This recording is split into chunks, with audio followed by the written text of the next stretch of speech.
Welcome to Jobbed Out, the wrestling editorial that reminds you, you know what, I'm gonna let Taz say it. If you like knockouts and you like boxes, you're gonna love what's up next. It's LOL TNA time! Impact Wrestling, especially in 2010, was a total car crash. It wasn't enough that something big needed to go on every single segment, but TNA had to have 3 or 4 things going on at the same time with needlessly complicated rules, intertwining storylines, and run-ins galore. It didn't need to make sense, it just needed to not bore the viewer. Total sensory overload. Despite hiring some of the industry's biggest names and having some of the most phenomenal wrestlers in the country, it was often the knockouts, more specifically the beautiful people, who would bring in Impact's highest TV ratings. With high numbers, though, doesn't always mean quality. The beautiful people may have been Impact's most convoluted stable. It started as Angelina Love and Velvet Sky just being mean girls. They'd eventually bring in Billy Gunn and Madison Rayne before ditching both. Then Angelina had to leave the company due to work visa issues, only to be replaced by Madison Rayne, who they had just kicked out, and then kicked her out again. Lacey Von Erich was there for a while too, until Angelina's work visa got sorted out and she came back. It was a total mess, and there were times when week to week a viewer couldn't figure out who was in the group and who wasn't. So as Impact's primary story would turn towards Hulk Hogan versus Ric Flair, yes, in 2010, this is what the Knockouts were doing. Today, in wrestling history! April 5th, 2010, TNA Impact. More specifically, the Lockbox Showdown, featuring Knockouts champion Tara, formerly Victoria in the WWE, former beautiful person Angelina Love, ODB, screw the knocked up title, my box is going after the contract, BAM! And Oyaka Hamada, against Daphne, who had just challenged for and lost her Knockouts title match against Tara, as well as Velvet Sky, Madison Rayne, and Lacey Von Erich, the current iteration of the Beautiful People. Promoted as an 8-woman elimination tag match, a representative from each team would square off with the winner of a fall scoring a key to one of 4 lockboxes, and the loser receiving nothing. Both competitors involved with the fall would exit the match instead of a winning team having an advantage. So the reps from each team would square up until all 4 keys had been claimed. It's not completely dissimilar to Feast or Fired, except with Feast or Fired, it's a free-for-all as opposed to there being 2 specific teams. And the rewards? Well, the rewards were a little bit different. Each lockbox contained one of 4 prizes, a contract for any match against any person with any stipulation on the line, Tara's pet spider Poison, who had been stolen by Daphne, Tara's Knockouts Championship title, and a gag prize of being forced to do a striptease for the Impact Zone. So we're going to ignore that Tara could only win back one of her 2 possessions because, hey, at least we get to see somebody take their clothes off. For the record though, that's a prize that only Lacey Von Erich actually wanted, so for the other 7 of them, it's non-consensual. Neat. This match was short. Real short.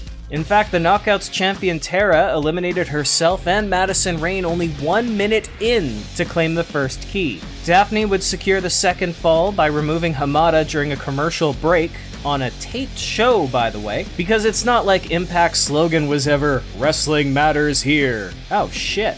Anyway, Velvet Sky would beat ODB with a DDT, and with everybody else removed from the match, Angelina Love would claim the 4th key by flatlining Von Erich. Basically, they strung together 4 women's matches in about 7 minutes. It's time for the Lockbox Showdown. Bring down the lights. As Borash shakes off the fact that nobody actually brought down the lights, Tara, Velvet Sky, Angelina Love, and Daphne would stand on stage in front of their respective boxes. A reminder, 2 of these 4 boxes contain Tara's property, and she can only win her own title or her own spider. This is a joke. This entire thing is a joke. Not to mention a 3rd box contains a striptease, and the only person who wanted it didn't win a key. We start off with Velvet, who reveals that she won the open contract. I'm not stripping for Knockouts champion Tara opened up the 2nd box and received her pet. Hey, Tara, that means you are no longer the Knockouts champion. So with the title remaining in one box and the trauma remaining in the other, it's down to Angelina Love and Daphne Unger. Angelina Love is the new TNA Knockouts champion of the world. Congratulations, You signed the deal, you agreed to this, and I've been informed by TNA management if this doesn't happen, you will be fired on the spot. Yeah, about that. If Daphne had to agree to the rules so that she may be forced to strip or be fired, this raises the obvious question of why the hell did Tara agree to this match, knowing she was gonna lose at least one of her two things no matter what? This tire thing is a joke. But of course, diehard wrestling fans know that the answer to this conundrum is, who cares, bro? So yep, Tara ended up losing the Knockouts Championship, not just to her own tag team partner, but to the partner who tagged her in for her to score the first pinfall. And Daphne would end up not doing the striptease anyway, since she would be attacked by her tag team partner, Lacey Von Erich, who did the striptease instead. Well damn, if it's that easy, why doesn't Tara just grab the title and run? Well actually, that's exactly what she tried to do, so got me there, I guess. As Tara and Love would brawl, and Lacey did her own thing, I guess, Velvet would proclaim that she's gonna use her open contract to challenge Angelina Love. The stipulation? Leather and lace. First girl to be stripped to her underwear loses. Seriously? Oh, it gets dumber. Tonight's match will not be for the Knockouts title.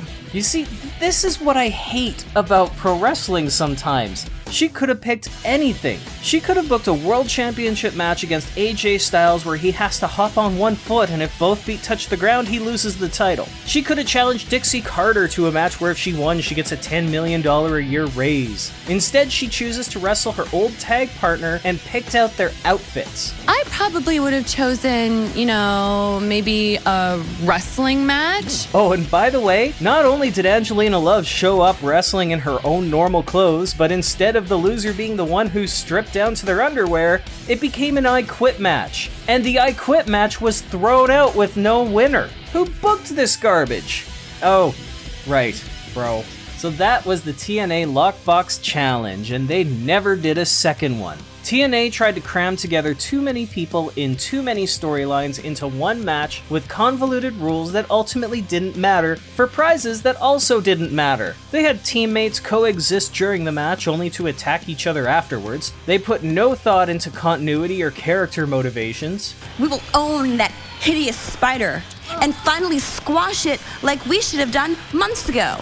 There may be a tarantula. No, I don't want the spider. Or The person who won the striptease didn't do it. The one who won the contract made no use of it. Even the one who won the championship would lose it 2 weeks later in a match that the former champion was in. This whole thing was a complete nothing burger. This tire thing is a joke. Maybe I'm just bitter though. There was so much hope for Impact around this time, and it felt like they were allergic to making good decisions. Of course, nowadays TNA is a shell of its former self, and while we're trying to bring the nostalgia back, the TNA Knockouts Lockbox Showdown is one of the old TNA ideas that they're better off not trying to redo in the future. Of course, this is all just my opinion though, so I gotta know, what did you think of the Lockbox Challenge?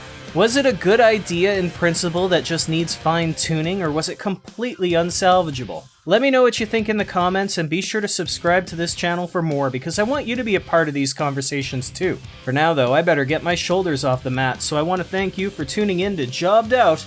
I'll catch you next time.